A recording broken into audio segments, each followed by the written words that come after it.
they've told me I get to lead off. So what I'm going to do is ask my colleague, Max Mons, to talk about his background, what he's doing, and then tell us about his story. How does he end up being a pastor? Okay. So I'm Max Mons. I am currently serving as the campus pastor at the University of Iowa. I'm entering my 23rd year in that regard. So I live in Iowa City, Iowa.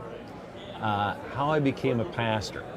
I went to the University of Michigan to do my undergraduate degree, and I was barely Christian at all. And I always say I got mixed up with the wrong crowd. There were two guys who lived below me who liked to watch Monday Night Football and drink beer, which was awesome.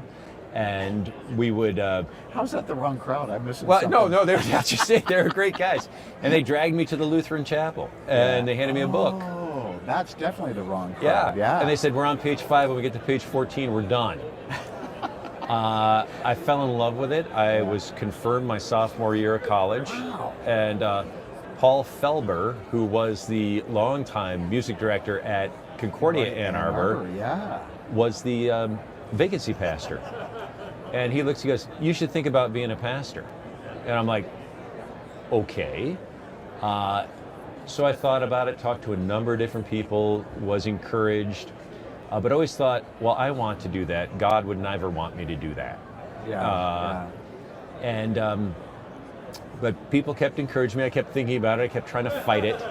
And then I got married, and my wife, Christine, who is very direct, came home after work one day and said, if you're going to be a pastor, we're doing it now. And I said, okay. And she disappears, and she comes and says to me, you need to write an essay about why you want to be a pastor. I said, what are you doing? She said, I'm filling out your application.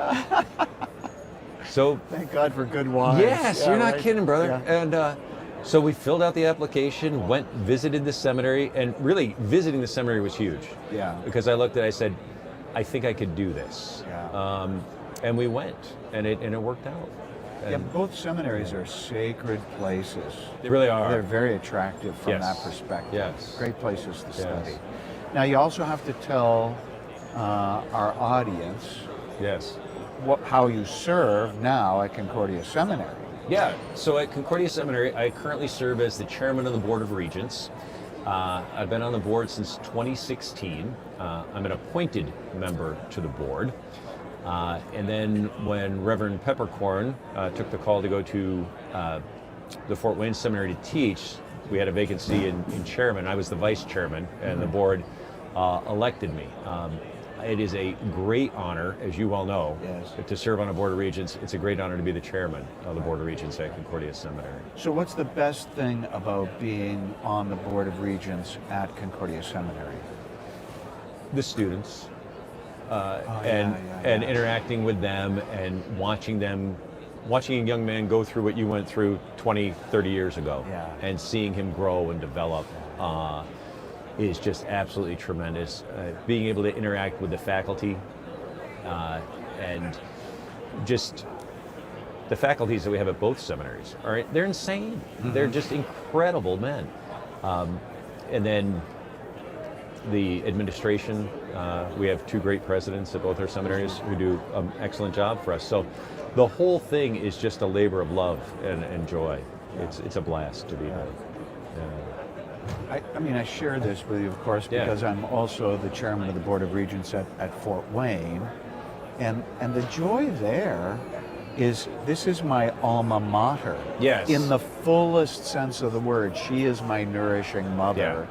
And now, I mean, all of us develop as pastors after we graduate and serve. You know, we end up in the crucible of reality. And God comes along and sort of pounds our pride out of us.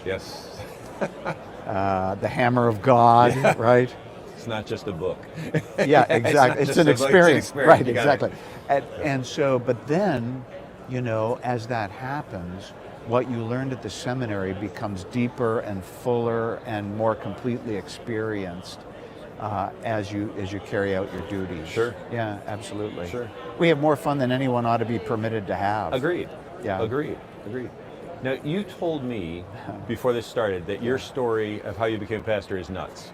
Yeah, it's way too weird. And all I can do is sort of tell the story historically.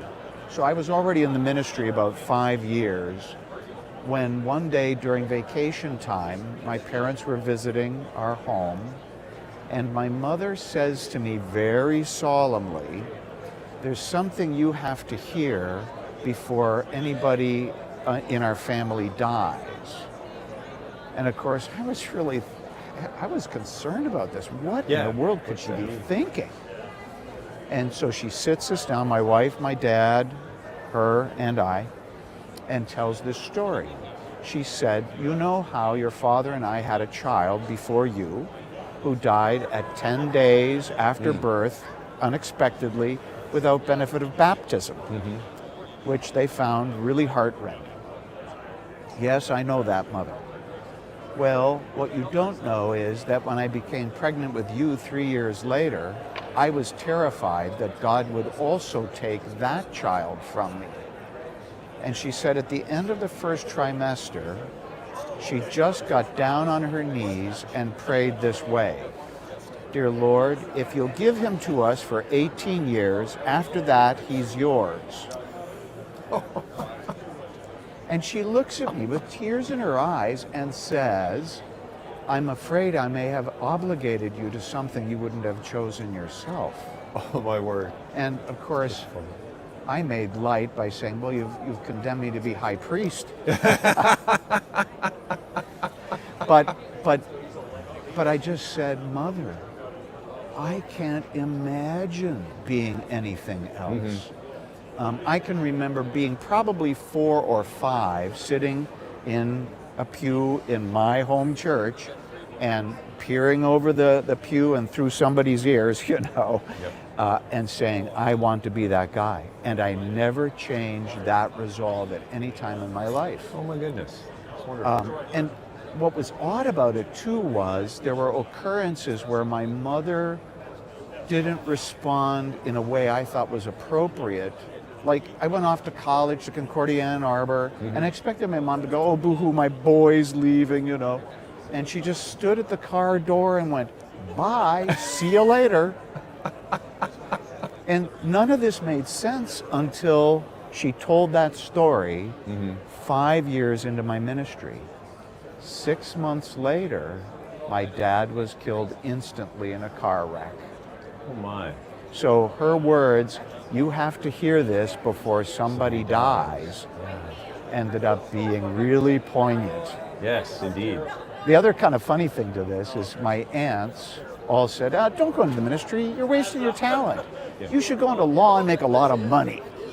And they blamed my grandmother for my wanting to go into the ministry. And my mother never made her any the wiser. She just let her be a martyr. So anyway, that's my story, and it is too weird. That is funny. Oh my gosh, that is hilarious.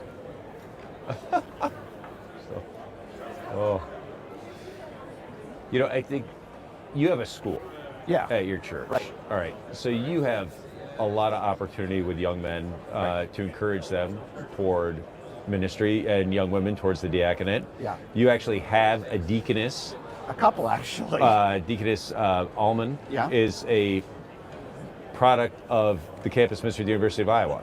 Oh. She was my secretary when she was a student, one of my student leaders. I didn't know this. Yes. She actually she's incredible in language, in English. Yeah. So she actually proofread my STM thesis and informed me that my transitions were terrible, and she was right. So I look at that and I think, and I'm in campus, so that the opportunity to encourage people for both of us is enormous. I mean, I work on the kids. I mean, we have acolytes, of course, and they sit with whoever is preaching on a Sunday. Yeah. And this one young man, I'd catechized him, and so he's sitting there, and I every time he was acolyting, I'd lean over and say, "Have you thought about being a pastor?" And his first answer was, "No." and then, a few months later he was there. Have you given any more thought to being a pastor? Well, no, I haven't. And then about 3 months later, he said, have you thought any more about being a pastor? And he goes, well, what does it take? Yeah. Oh, I got a fish on the line now. Yes, absolutely. So you just have to kind of repeat that with kids. Yep. I encourage, especially the acolytes, and say to the boys, you're very dignified, you're reverent. Do you think you could do this? And some of them go, yeah, I think I could. Yep. So we keep working on them. Yeah. In campus, it's we don't have acolyte program or things like that, but the opportunity for students are at a crossroads where their faith is really, in many ways, for the first time, being hugely challenged. So to be able to look and say, let's study the scriptures, let's study the Lutheran confessions, and then all of a sudden they're like, wow, this is amazing, and this is what we believe, and this is true. And then to look and to say, well, let's introduce you to some of the guys from the seminary, the admissions guys, or let's go down to St. Louis or down to Fort Wayne and take a visit.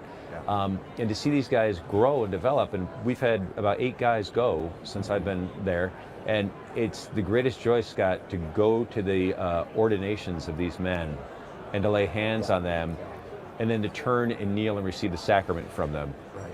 It's just, and then to serve alongside of them as brothers in the ministry. I was just at an ordination installation for one of my former vicars. And had that privilege. It's tremendous. It is amazing. It's just, you can't believe. And of course, I'm at the age where I'm really glad that younger men like you are ready to take. Young, brother. Well, you're younger than me. Okay.